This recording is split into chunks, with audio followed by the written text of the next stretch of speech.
Hey, good morning, Coach. Morning. Taylon Green, from the spring to now, where's he grown? Yeah, I think he's made tremendous strides. He did a really nice job in the summer on working on his technique of his drops, his sets, keeping his front shoulder where it needs to be. And we've worked really hard on getting him to have more of an over-the-top release. Um, he's 6'6". He's an outlier, so his advantage is to be at 6'6". When he first got here, he was dropping down and sometimes making himself 6 foot. So I think that's been tremendous improvement. His technique and his release and his accuracy has went way up. On the accuracy, I think he was like mid 50s last year at Boise. Is there a window of accuracy that or completion percentage that you're looking for?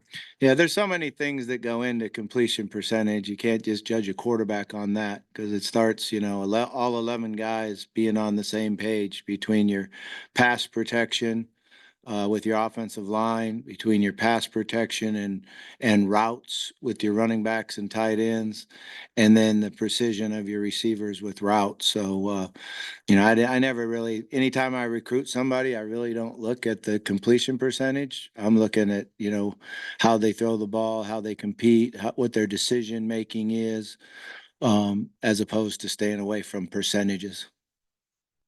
How about the rapport between Talon and his receivers? How do you feel about their relationships right now? Yeah, I think they're doing a great job. They worked hard on that this summer, and even in the spring, almost had to tell them don't go out on the weekends and throw. We're doing so much during the week that you want to stay healthy. You don't want to overtrain. And they were wanting to go out Saturdays and Sundays. We cut it back to just Sunday. But they've worked hard together and the ability to be on the same page. We do some reads by our receivers to give them options to break in, out, or take it over the top. And we continually are improving on that. We're not where we need to be yet by any means, but we're getting better at it. Yeah, Coach, just wondering on the protection up front with the offensive line and getting the running game going, all those things, are they getting in sync? Yeah, it took us a little while, longer than I thought. I thought we would just take right off from spring and keep going where we were when we left off because we felt good about our ability to run the ball. We felt good about our pass protection. But then when you look at it, that's a really, really experienced, talented defensive line. And they were just ahead of us when we got started, but we're catching up. We've had some really good practices. We did a good job in the scrimmage. Our pass protection guys are working together, and we've improved running the ball with power, and that's what we need to do. And JJ is a really good running back. Our Dub's really good. Got Big Braylon, the freshman. Rodney's helped us a lot with different aspects. He's a little bit different flavor than everybody else. And then Reed's done a nice job here. It took him a while too. He was a little out of shape, really. Not really. I don't know if it's out of shape or just not ready for the intensity of Division I football practice, but he's caught on pretty quick. Like when you look at Tyrone Broden, 6'7", fast, got really good hands, and Isaiah Satania also with his speed, seemed like they should have performed more last year, like had more production. Did you feel like that? Just like looking forward with them, like what they can do with this offense? Yeah, I mean, I haven't even looked back at what they did last year or how they were utilized or anything. When I got here and we were able to get on the field and you saw the talent that those guys had, then it was just about, okay, how do we get them the ball? And, how do they fit into the plays that we have and what formations do we get to utilize them? Because I really like Satania. He's having a great fall. He's super fast. He runs with the ball really well after the catch, and he can adjust and jump and catch the ball when it's not a perfect throw. So that makes it hard to cover. Broden's done a nice job. Haven't seen him as much as I would like to out there. He's got a little toe he's dealing with. So some of his is early practice and hasn't been able to finish practice like we would like to see. And I think Armstrong's got a chance to be a special receiver. The combination of power, strength, and great hands makes him very difficult to defend.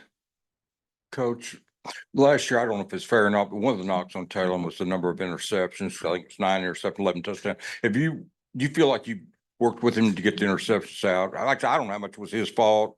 Like you said a while ago, a lot of stuff goes into all that, but if you feel like the interception's not going to be a problem. Yeah, we're working on it every day. You know, we've done a pretty good job throughout camp taking care of the ball.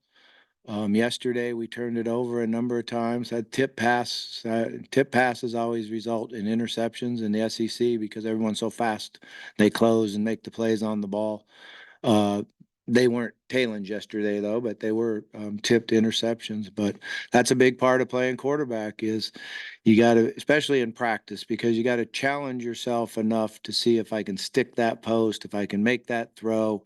And then you have to be smart enough to dump the ball off or take your check downs. And I err in this part of the camp of being aggressive and challenging them to make the throw. And oh, you just took the easy pass there. Because I think they need to see I can stick that post for a touchdown or I can't. You know, but if they always just, oh, I'm afraid to throw an interception, you know, they're not going to pull the string and throw the pass they need to throw to win the game.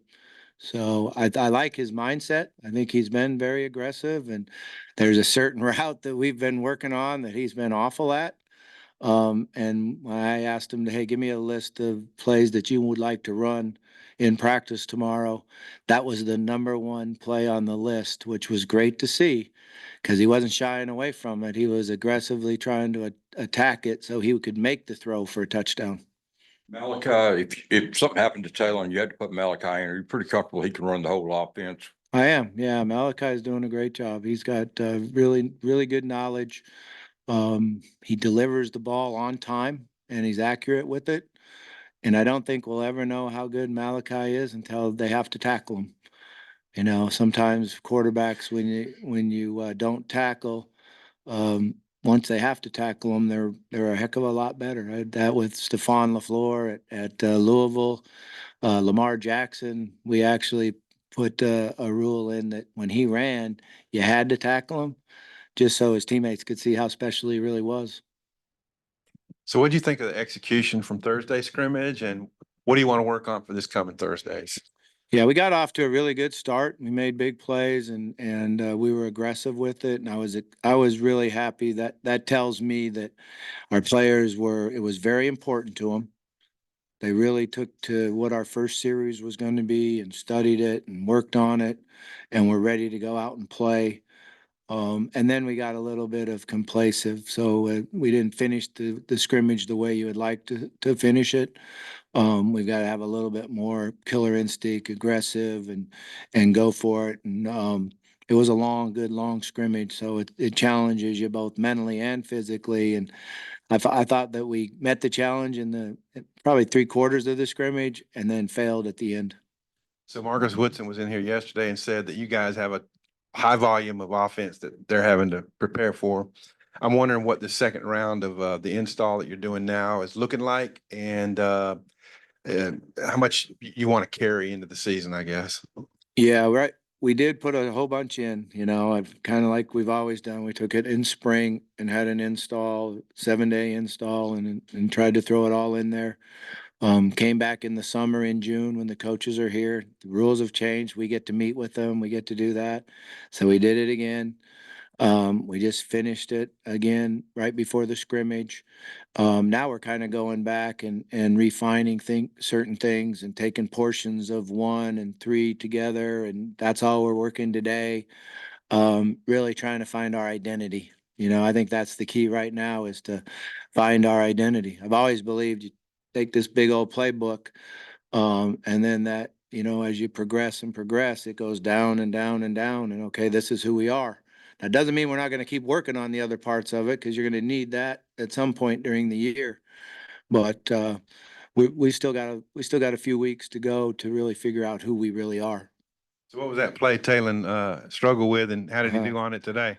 Yeah, I didn't call it today. So he didn't throw a pick today. So that's a good thing. Hi, Coach. In the fall, when you first got here, you said that you weren't really involved in kind of the NIL or the other stuff at your previous stops. I'm just wondering now, are you kind of more up to speed, and how much are you involved in that?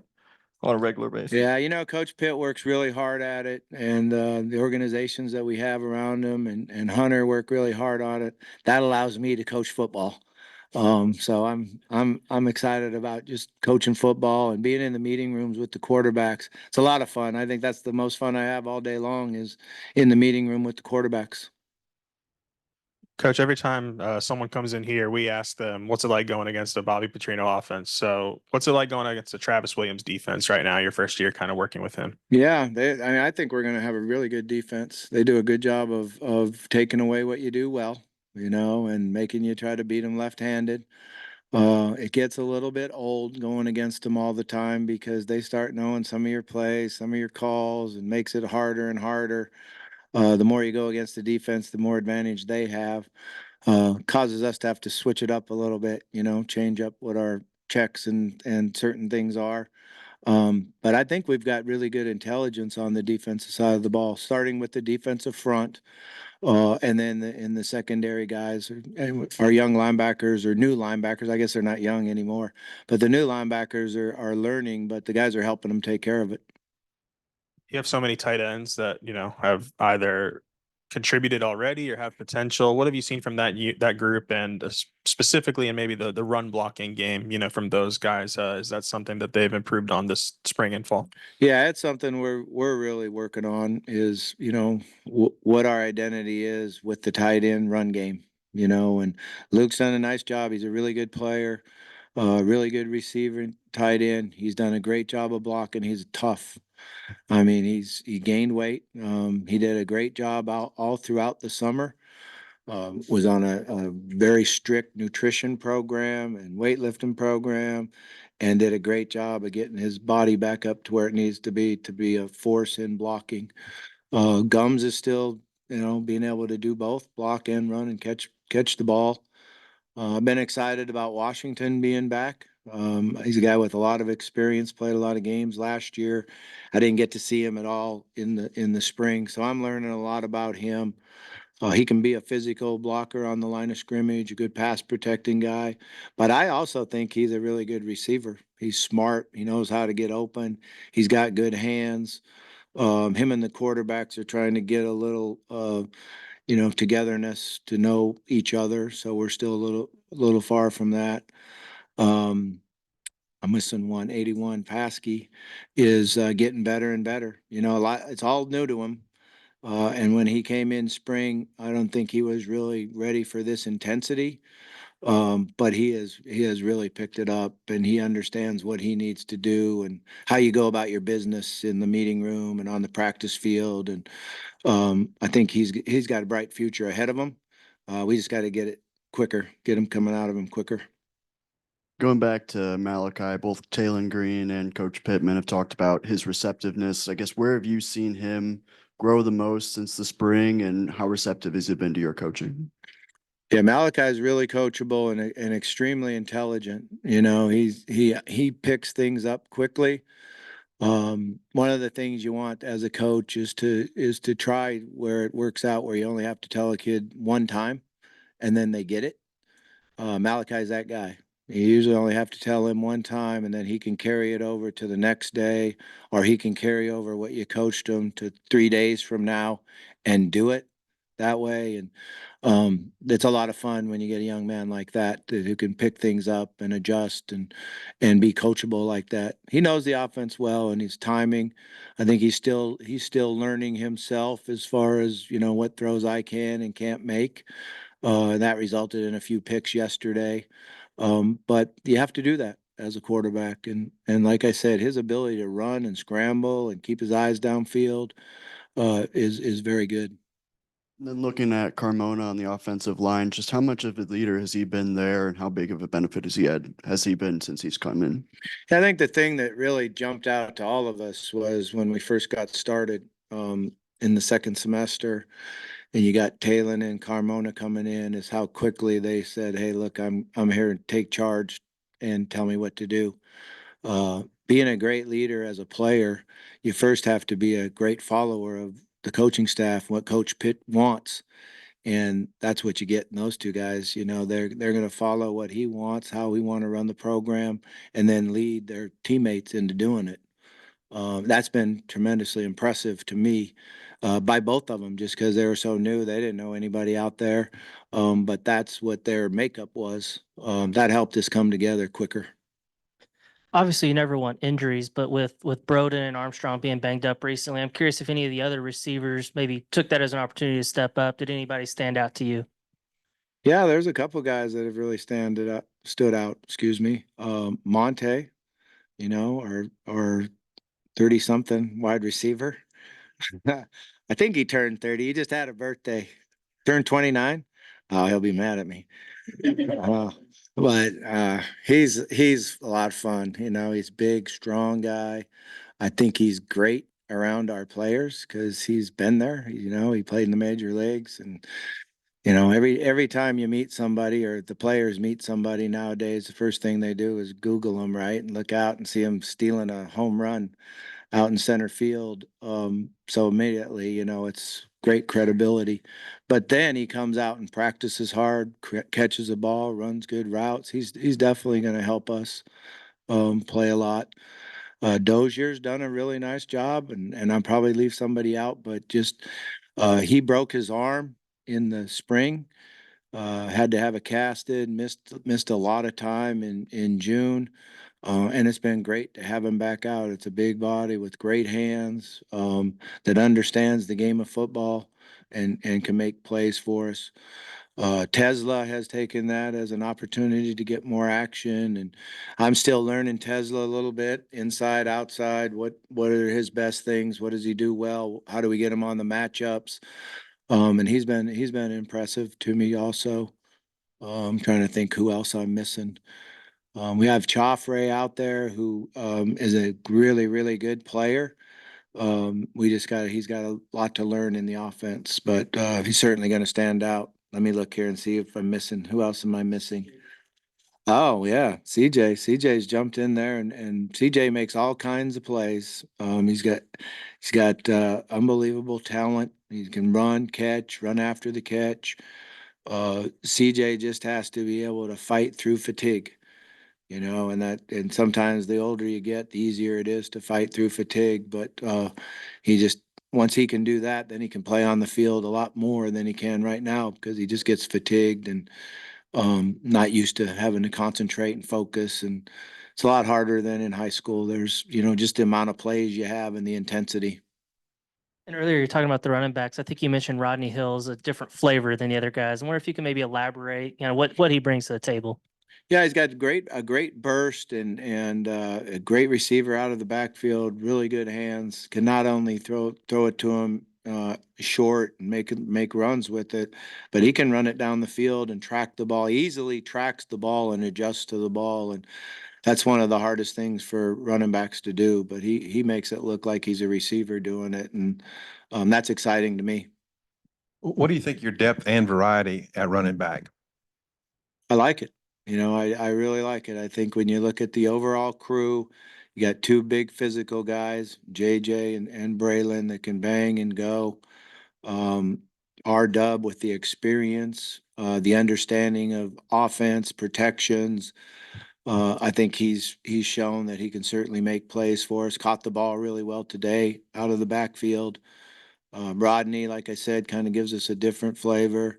And then Tyrell Reed, reminds me a little bit of DJ. He's got those size of legs, that height, and speed. So his speed is starting to show up a lot more. Like I said, it just took him a while to understand, whoa, I have to work this hard in practice. And there's sometimes when you go to junior college practices, you're wondering, how is he going to fit in? How is he going to do this? And he's actually made a great transition from week 1 to week 2 and knowing how to work hard, play hard, finish the play. You've always had a lot of I guess mechanisms where one of my favorite ones you would say is you think it's important to verbalize your goals. You would always say that to the players. Do you say that with them? And is there anything else that you've kind of come up with that Yeah, I don't know. You're gonna have to be around a little bit. I'm not sure. I'm not sure. that? I do remember that because I do believe it. Yeah, it's stuck. Yeah, my dad used to tell me that all the time. He said, if you're gonna have a goal, then you have to be courageous enough to announce it, so you can go out and get it. If you want to keep your goal to yourself, your chances of going and getting it aren't really good. And, you know, we used to do that as a team and as an offense. So, yeah, we're not quite there yet, but we just started with our quarterbacks on working on that yesterday, or 2 days ago. So we're gonna get there. All right, thanks, guys.